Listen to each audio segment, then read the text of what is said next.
Welcome back to WICR's special election day coverage. I'm Matt Ricker. And I'm Dave Horvath. And Dave is joining me now in the special broadcast that we have going on. We're on Facebook Live and recording here on Ustream. I will be live on Ustream starting at 6 o'clock, so do join us at that time. But as always, on Facebook Live. So Dave and I are now going to talk about the importance of the Supreme Court. As we know, over the summer, Justice Scalia, a conservative judge, passed away, and his seat has been vacant ever since. President Obama, over the summer, nominated Malik Garland. Malik Garland. Yeah, for the Supreme Court. Of course, the Senate, though, which is, led by Republicans in the majority, they refused to hold Senate hearings just because they thought and felt that the next president should be picking the next Supreme Court judge, which I agree so with that. But at the same time, it's really not good that there's a vacant seat because then you have potential cases that can be split evenly, and the reason there's 9 is so that there's no tie. And especially, you mentioned now just because Justice Scalia passed away, but we do have some age in there. Yeah. I mean, I don't want to, Ruth, I don't want to come at you like this, but Ruth Ginsburg's, what is she now? 82? I mean, maybe even older. They're not young. There's no really, they're not that young. So The idea is, she's 83, so she turned 83. So I mean, and it's a kind of a interesting, it's not an easy job because you have some bigger cases that you're expected to do. So she's 83. Yes, and she does not. I know, right there. She does not want to retire anytime soon. So it sounds like she's going to be there till the day that she passes away. It's just interesting enough, and I get, you said how you wish that they got a fix for Justice Scalia, and I think we should mention Justice Scalia. I would not. You want to call him conservative? I'd call him a constitutionalist. The guy. That's what I kind of meant. That he bled by the Constitution, which I guess we need more of that, because if you're going to have someone who's, working one of the 3 main branches of government, the Supreme Court, I want them to base their decisions not off their personal beliefs, but off of what the Constitution says and what the people are supposed to, what we say. So it's sad that they haven't come to a conclusion yet. I mean, now I guess that's going to be really the first major act, I guess, for the next president is going to have to do something like that. And we both know, talking about the next future president, everyone, I love it because I read a ton of Facebook today, especially Facebook, Twitter, any social media, online. Everyone's talking about, well, this person's Clinton's plans this and Trump's plans that. And I think people have to realize we're talking, they're only going to get maybe 10%. 10% of everything they talked about being done would be done during their term, because there's too much between all the stuff they have to work with after what was done by the previous president, plus everything day to day changing, plus being able to survive off of whatever's happening in society, no matter what, day to day, whatever crisis occurs, to get what you want done. No president will ever get everything they talk about. So I guess, again, for those who haven't voted yet, because I know there's still out there people who haven't voted, think about that too. I understand maybe you love, they said this one thing, Clinton said one thing she's going to do for us. Well, do you think think about that. Is that one of her top priorities? Or is it something that you can see you get put in the back burner? Because I bet you if it's put in the back burner, it will never be touched. I can guarantee that. Same thing with Trump. If he has something that you think, wow, this is a great point, but you know for a fact that this is something that he hasn't hammered home all the time, or he hasn't always talked about it, then you have to realize that's put in the back burner. Yeah, no, I agree with what you're saying, Dave. It's essential that we have all 9 Supreme Court justices there, because we haven't had any in the past year and a half maybe. We haven't had any landmark cases that have significantly changed, probably within the past 2 years. Thank God. Yeah, no, definitely. And So we'll have to see how this plays out with the next president. And if it turns out that Clinton is elected president, she'll likely face an uphill battle trying to get someone through the Senate because the Senate is looking like it'll still be controlled by Republican voters. I'm sorry, Republican senators. So as you know, the Senate then has to appoint these people. Or, I'm sorry, confirm the nominees that the president does. So it's definitely going to be an uphill battle. And also, if Trump gets elected, It's going to be an uphill battle for him, too, because people have to realize he has a lot of enemies. Even as a Republican, he has which is really interesting because, interesting enough with him, I've read a really interesting article earlier, about Trump really is probably the most left Republican nominee we've ever had. That the Republicans ever had, and people have to also realize that. Like a lot of people think, oh, he's a Republican, I can't vote for him because I'm a Democrat. Well, yes, he's a Republican, but he's not a super Republican. He's outside the establishment, I think, which is what I don't think people still get that. Like it's 100% you're true. And Norman, I see you watching. Thank you. I was told my friend Eric Keys, serving in our military. So we thank you for what you're doing, Eric, and I hope you're doing well. Thank you for your service. We always appreciate all of our men and women serving in the military, as well as veterans who have served. And Eric, I hope you voted. I know you can, so you better have maybe by absentee ballot. Something. But it's interesting because we're going back. It's been a while since we've had all 9 Supreme Court. We need to get a 9th one. It just has to happen. But I guess you have to find one that's going to be. I want one that's going to be kind of close to Scalia. Maybe not. It doesn't have to be like Scalia, but be something. Because I know at least it was interesting. I read about Malik. I can't think of his last name right now. Ginsby. Malik, the man nominated by Obama. Oh, Merrick Garland. Yeah. Yes, yeah. I read interesting. He was an interesting candidate. But he had a very, very strong view on the Second Amendment, which is something that Hillary is going to really, whoever she picks, if she wins this election, she's going to hit that hard, and whoever she picks is going to be extremely, extremely tough on the Second Amendment and the gun restriction, and it's just interesting. I get it. That's big something that she really talked about she wants to really down the Second Amendment, kind of change it. She said, I want to take your guns away, but let's be real, she does want to take her guns away. That's just if you look at what she stands for, she doesn't like that. She doesn't amend that.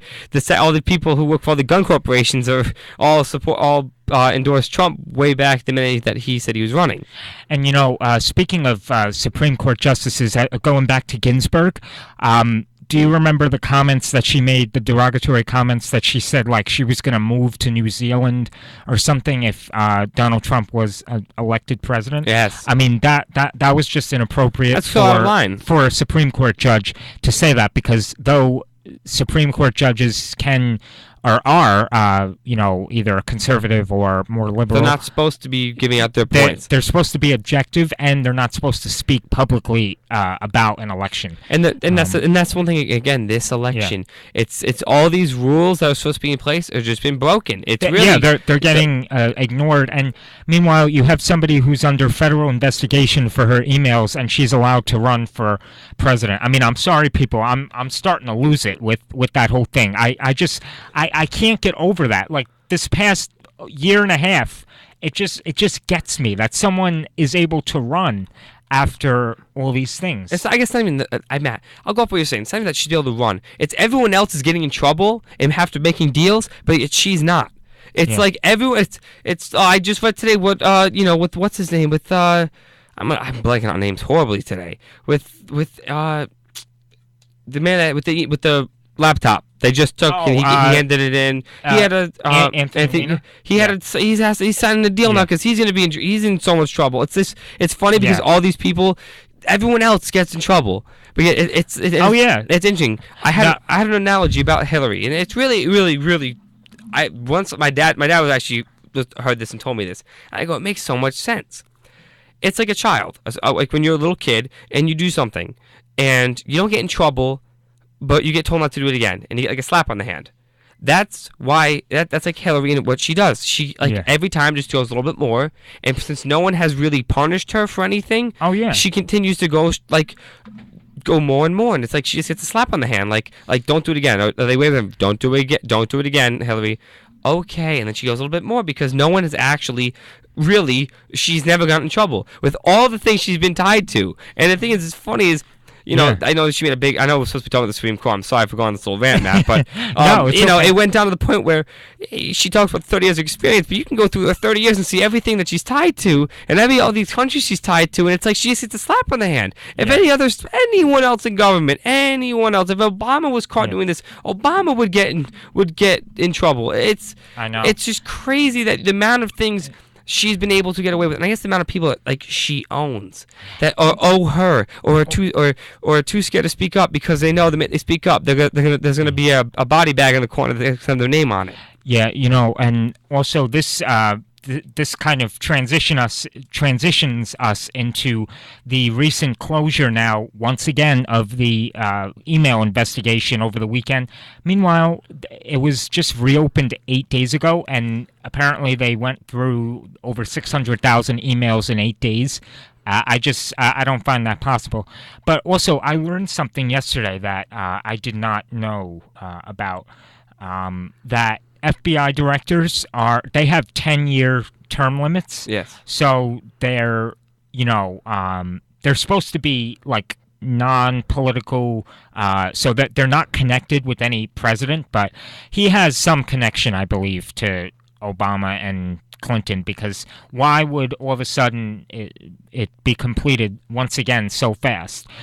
But people don't forget that the Clinton Foundation investigation is still open and is still being investigated for all these things. I can't remember them off the top of my head, but there's too many to remember. There's too many things to keep track of. It's funny. Yeah. We talk about this on our show, and people who watch it on Facebook, they know we talk about this, but it's just, how could you go from being poor? And it's funny because I saw a campaign commercial. It wasn't by Trump. It was by a third party.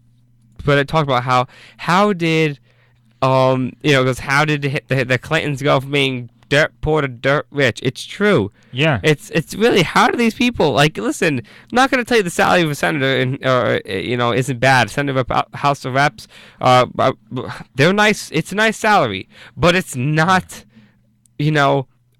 some ridiculous amount that you can be a multimillionaire and go on these elaborate vacations. Right. It's not that type of, or it's not a foundation that's helping anyone.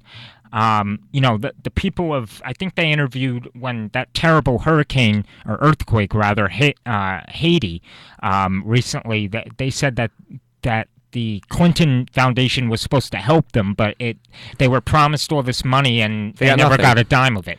Because probably all the money was taken out of it to go move into another bank account offshore, because that's what they do. They use these foundations as cover for. Yeah. It's funny because you can look at any. And I know everyone's seen movies maybe you haven't seen movies like The Wolf of Wall Street, and you hear about these bankers, Wall Street, things like that, where they have millions of dollars and they have these other accounts set up that's like these funds, or Wells Fargo had that whole issue because they falsified millions of accounts to get money and they moved them into offshore. They used fake foundations. The joke is everyone's doing it, and the books are cooked. And I'm sorry, people, if you think that we're being biased right now, we're not. We're just stating our opinion about these recent investigations. I'm not even stating our opinion. We're also pointing out facts about it's happened in other assets of life. It's happened with the mafia. It's happened with your Wall Street. It's happening. Right. So it's like, I guess the idea is, and it's I almost have to give a little credit to them. It's like, well, if everyone's doing it, why not I join? So in that retrospect, I can't be like, well, the Clintons are stupid for doing that. No, they're just joining in on what's already been working. If no one else has been stopped from doing this, then why should they not, join in on the money? But it's just that the joke is how you're able to do that. It's so illegal, but yet no one. It's like everyone just turns a blind eye, just to her, especially her. Yeah. No, I'm sorry, Bill. And I know Bill Clinton was one of the most liked presidents. I'd say he was like across the board from both the left and the right. Like he really didn't do too much. I know he was going more for his scandals and not getting Osama bin Laden when he had the chance. But he was the best when it came to with the debt because he lowered the debt. But the man, if he was to do this kind of stuff, he would get ringed into it. I feel like it's her. If anyone else did this stuff, they would have been indicted. They'd be in jail for the rest of their life in a hole in the middle of Vietnam. True. It's so true. But when we were discussing Merrick Garland before, I thought I had a bio up, but I didn't. But he was he served on the United States court, or he still is. He's the chief judge of the United States Court of Appeals for the District Columbia Circuit, and he's served on that court since 1997. So you have someone who's got extensive experience. And then I think that's why he was picked. And also, where is he from, Matt? Tell me where he's from. He is from Chicago. I think that's interesting because Obama's he grew up over there. Which it's kind of funny. I guess in life you always look at and you help those people. I have a feeling that Obama and Merrick were very, very close at one point. Yeah. And he told they made some type of deal. And now this is all speculation. People don't hold me to this. This is just me connecting dots that just seem way too close not to be connected. But it seems interesting that they just happened to be he told him, hey, one day I'm gonna help you out. Mm-hmm. But I didn't think this guy was the worst candidate. Personally, when I saw him be nominated, I know he got shut down real quick. But I guess do we know anyone else who's possible? Any other possible we could see coming from Clinton or Trump? No, I mean they haven't really. Trump said he has like a list of people, but he wasn't going to release it. I do have a feeling though that if Trump is elected, he would put Chris Christie into Attorney General. I do agree with that. I think that's him and Chris Christie are close friends. Best buds. Yeah, no. But the thing is that there might be some controversy right now because of that whole Bridgegate scandal. And that joke is that's a scandal. I don't know. I think there's so many worse things than that. Again, and they're not brought to light. I know. Not brought to light. They're not brought to light in the degree that is. Oh, I have a couple of comments. Sue Horvath says hi. What's up, Mom? And my cousin Anthony, he wrote. And of course, you really can't. Do you have class? You are always on the radio. I want your life. Well, today, Anthony, I just had class from 9 to 10, and then ever since then, I've been going. My 2 o'clock class was canceled, so today's a radio day for me. Today's the easy day. Yeah. Then tomorrow I'll have class from 8 in the morning till 12 at night. But actually, tomorrow I don't have class till 11, so okay. I'm off the hook. The joke is you won't get up till you'll be up at 5:45. I was up at 6 today, which is my norm, but I got through it. I'll get through it. I'll get through that today. I do that every day, and then I was at the polls at 7. So I like it. Yeah. All right. Well, we're going to take a short break, and when we come back, we'll have more Election Day coverage. So stay with us. Thanks for joining us.